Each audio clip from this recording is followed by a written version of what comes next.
दोस्तों, होली की अग्नि में ये चार चीजें भूलकर भी कभी मत डालना। इससे उल्टा आप पर गरीबी आ सकती है, घर में कंगाली आ सकती है। होली के दिन इस तरह पूजा कभी ना करें। दोस्तों, पंचांग के अनुसार इस साल फाल्गुन मास की पूर्णिमा तिथि 24 मार्च को सुबह 9:54 पर शुरू होगी। यह 25 मार्च को दोपहर 12:29 पर समाप्त होगी। ऐसे में होली का दहन 24 मार्च को किया जाएगा। दोस्तों, हिंदू धर्म परंपरा में होली का त्योहार बुराई पर अच्छाई की जीत का प्रतीक माना गया है। होली का महापर्व खुशियों और रंगों से भी जुड़ा होता है। होली की रात को दैवीय शक्तियों की रात मानी जाती है। इस दिन आसुरी शक्तियों का नाश होता है और दैवीय शक्तियों का उद्गम होता है। इससे दरिद्रता का नाश करने का, जीवन में चल रही परेशानियों को मिटाने का, दुख तकलीफ सभी प्रकार के कष्टों से छुटकारा पाने का सबसे अच्छा दिन माना जाता है। शास्त्रों में, नक्षत्र विद्या में होली की रात को सिद्ध की रात कहा गया है। इस दिन नकारात्मक और सकारात्मक ऊर्जा दोनों ही बहुत सक्रिय रहती है।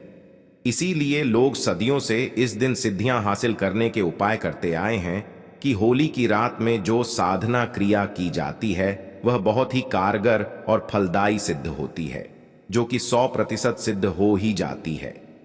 इस दिन आप किसी भी देवता की साधना को सिद्ध कर सकते हैं।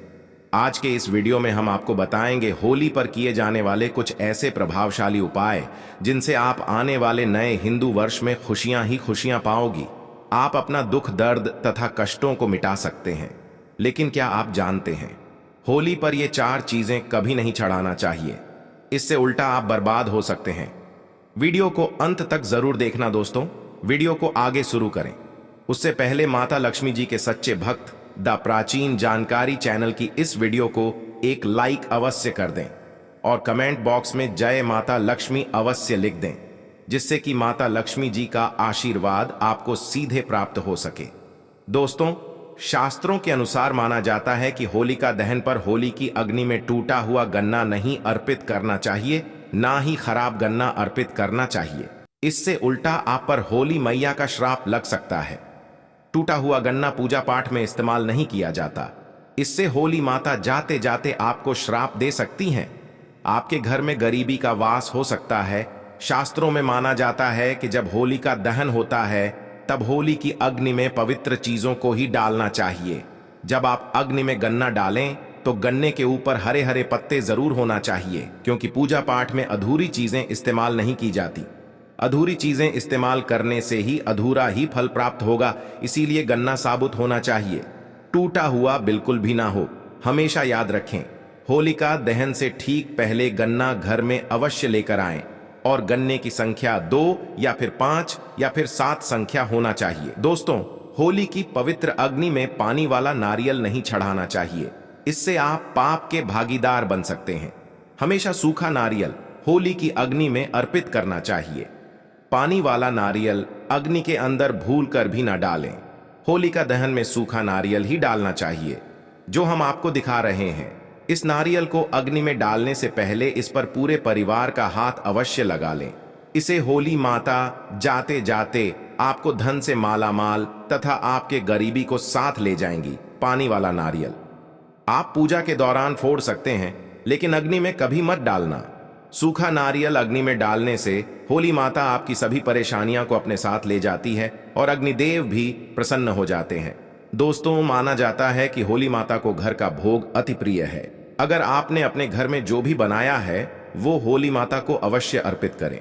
लेकिन याद रहे, गुजिया चढ़ते समय देख ले कि गुजिया की संख्या 3 नहीं होनी चाहिए। या तो 2 चढ़ा दें या फिर 5 या 11 और 21 चढ़ा सकते हैं, लेकिन गुजिया की संख्या 3 नहीं होनी चाहिए।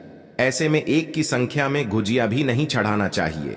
होलिका दहन में आप बर्फी का भोग लगा सकते हैं और जल अवश्य अर्पित करें।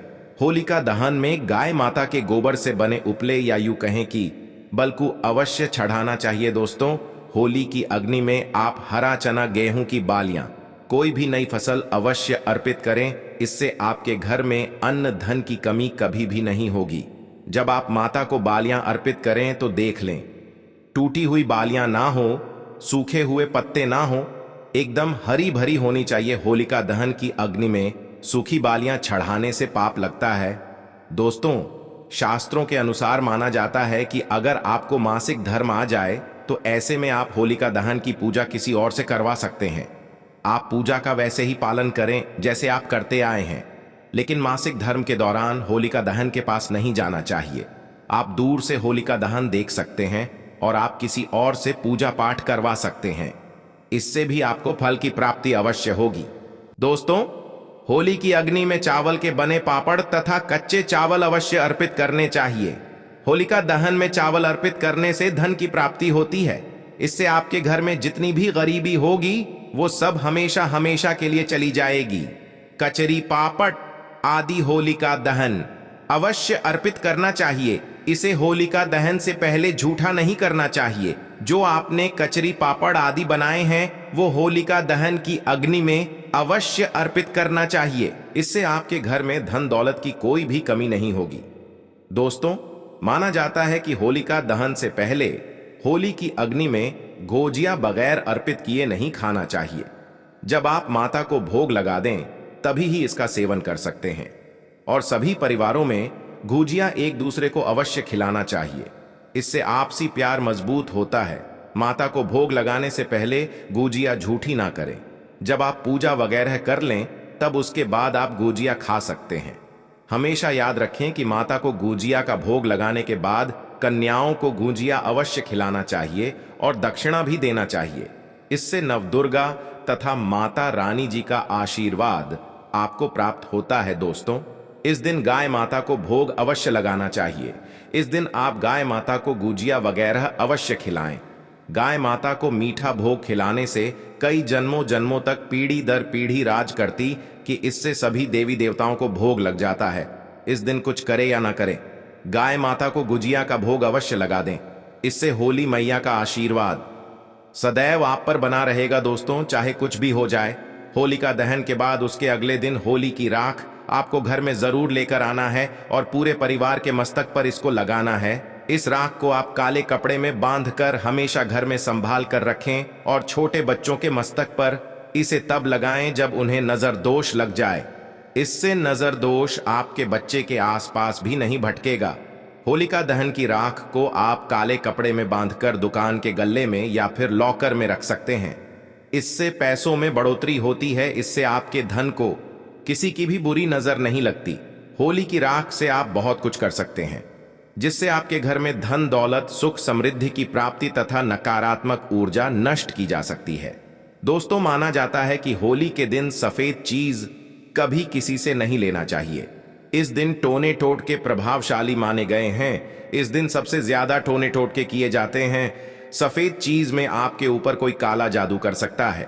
होली के दिन आप सफेद चीज भूल कर भी किसी से मत लेना। दोस्तों, वेद पुराण के अनुसार माना जाता है कि होली खुशियों की सौगात लेकर आती है, प्यार का प्रतीक मानी गई है होली। ऐसे में इस दिन मांस मदिरा का सेवन नहीं करना चाहिए। जो व्यक्ति होली पर मांस मदिरा का सेवन करता है तो उसकी अगली योनि कुत्ते को प्राप्त हो जाती है। ऐसा मनुष्य पीढ़ी दर पीढ़ी नरक की यात्रा भोगता है। शास्त्रों के अनुसार माना जाता है कि भगवान श्री कृष्ण जी को होली का पर्व अति प्रिय है। इसीलिए इस दिन कोई भी ऐसा कार्य नहीं करना चाहिए जिससे भगवान कृष्ण जी क्रोधित हो जाएंगे। होली पर गाली नहीं देना चाहिए। स्त्री का अपमान नहीं करना चाहिए। इस समय बिस्तर छोड़ देना चाहिए। होली के दिन ज्यादा सोना नहीं चाहिए। होली के दिन पवित्र पर्वत पर सहवास नहीं करना चाहिए। इस दिन स्त्री से दूर रहें। पुराणों के अनुसार माना जाता है कि इस दिन होली अवश्य खेलना चाहिए। होली का रंग कई नकारात्मकता को अपने आप नष्ट कर देता है। इसीलिए जो मनुष्य सच्चे दिल से होली खेलता है उसके ऊपर होली मैया का आशीर्वाद सदैव बना रहता है। होली एक पवित्र त्योहार है। इसे अपवित्र करने वाला व्यक्ति सदियों तक भगवान श्री कृष्ण जी के श्राप का भागी बना रहता है। इसीलिए होली का पर्व सच्चे दिल से तथा सच्ची श्रद्धा के साथ ही मनाना चाहिए। दोस्तों, अब बात करने वाले हैं कि आपको होली के दिन कौन सी 4 चीज जरूर लानी चाहिए, जिसे लाने से न केवल आपके जीवन में होगी धन की वर्षा, बल्कि आपके जीवन के सभी दुख दर्द और कष्ट संकट दूर हो जाएंगे और आप हो जाएंगे धन से मालामाल। दोस्तों, वीडियो आगे शुरू करें उससे पहले माता लक्ष्मी जी के सच्चे भक्त द प्राचीन जानकारी चैनल की इस वीडियो को एक लाइक अवश्य कर दें और कमेंट बॉक्स में जय माता लक्ष्मी अवश्य लिख दें। जिससे कि माता लक्ष्मी जी का आशीर्वाद आप और आपके परिवार पर हमेशा बना रहे और आपको कभी भी धन कमी न हो। दोस्तों, होली के दिन इन 4 चीजों को लाना ना भूले। मात्र ये 4 चीजें होली के दिन लाने से आपके जन्म जन्मांतर की गरीबी मिट जाएगी। दोस्तों, वास्तुशास्त्र में कुछ ऐसी चीजों के बारे में बताया गया है जिसे होली से पहले घर पर लाना बहुत ही शुभ होता है। इसलिए होली से पहले आप अपने घर पर इन चीजों को जरूर लाएं। आप इन चीजों को होली के बीच इन चीजों की खरीदारी कर सकते हैं। इससे माता लक्ष्मी जी की कृपा बनी रहेगी और पूरे साल आपके घर में सुख समृद्धि होगी। चलिए जानते हैं इन चीजों के बारे में। दोस्तों, नंबर 1, तोरण। हिंदू धर्म में तोरण या बंधनवार को बहुत ही शुभ माना जाता है। पर्व, त्योहार और शुभ मांगलिक कार्यों के दौरान मुख्य द्वार पर तोरण लगाए जाते हैं। मान्यता है कि इससे नकारात्मक ऊर्जा खत्म होती है और घर पर सकारात्मक ऊर्जा का प्रवेश होता है। घर के मुख्य द्वार पर तोरण लगाने से माता लक्ष्मी जी का आगमन भी घर पर होता है। ऐसे में आप होलाष्टक से लेकर होली तक अपने घर के मुख्य द्वार पर तोरण जरूर लगाएं। दोस्तों, नंबर 2, बांस का पौधा। वास्तु शास्त्र में बैम्बू ट्री या बांस के पौधे को सकारात्मक ऊर्जा का सबसे अच्छा स्रोत माना जाता है। होली से पहले ही आप अपने घर पर बैम्बू ट्री जरूर लाएं। इससे सभी नेगेटिविटी दूर हो जाएगी और आपके घर की सुख समृद्धि में वृद्धि होगी। दोस्तों, नंबर 4, चांदी का सिक्का। होली की खरीदारी करने के दौरान एक चांदी का सिक्का भी जरूर खरीदें। चांदी के सिक्के की पूजा कर इसे लाल या पीले रंग के कपड़े में बांधकर तिजोरी में रखें। ऐसा करने से आपकी आर्थिक परेशानी दूर होती है। दोस्तों, नंबर 4, कछुआ। वास्तुशास्त्र और सनातन धर्म में कछुए को पवित्र और धातु को शुभ माना जाता है। ऐसे में होली पर आप धातु से बना कछुआ भी घर के लिए ला सकते हैं। हालांकि शुभता के लिए आपको इस बात का ध्यान रखना है कि कछुए की पीठ पर श्रीयंत्र या कुंबेर यंत्र लिखा हो। इस तरह के धातु कछुए को घर लाकर इसे आप पूजा स्थल पर भी स्थापित कर सकते हैं। मान्यता है कि इससे माता लक्ष्मी जी का वास आपके घर पर होता है। दोस्तों, उम्मीद करता हूं आपको मेरी यह वीडियो पसंद आई होगी।